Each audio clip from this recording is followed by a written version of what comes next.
சென்னை கிழக்கு கடற்கரை சாலை பகுதியில் அமைந்துள்ள 9 பள்ளிகளில் வெடிகுண்டு வைக்கப்பட்டிருப்பதாக இன்று காலை வாட்ஸ்அப்பில் தகவல் பரவியது.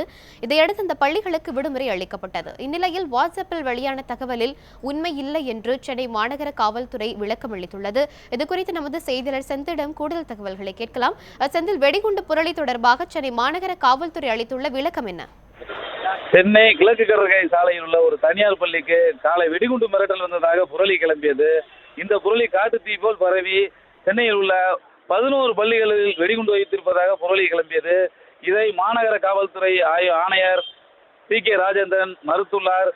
இந்த வாட்ஸ்அப்பில் வதந்திகளை பரப்பிவிடுவோர் மீது கடுமையான நடவடிக்கை எடுக்கப்பட வேணும் அவர் எச்சரித்துள்ளார்.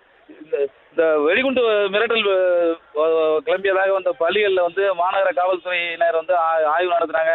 அந்த மாதிரி எந்த ஒரு வெடிகுண்டோ எதுவுமே கிடையாது.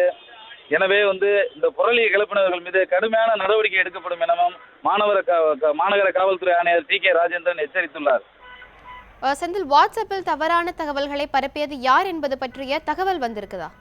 இது குறித்து சைபர் கிரைம் போலீசார் அந்த யார் பரப்பியது என சைபர் கிரைம் போலீசார் தீவிரமாக கண்காணித்து வர்றாங்க. அவர்கள் மீது கடுமையான நடவடிக்கை எடுக்கப்படும் எனவும் மாநகர காவல்துறை ஆணையர் கே ராஜேந்திரன் தெரிவித்துள்ளார். செந்தில், உங்கள் தகவல்களுக்கு நன்றி.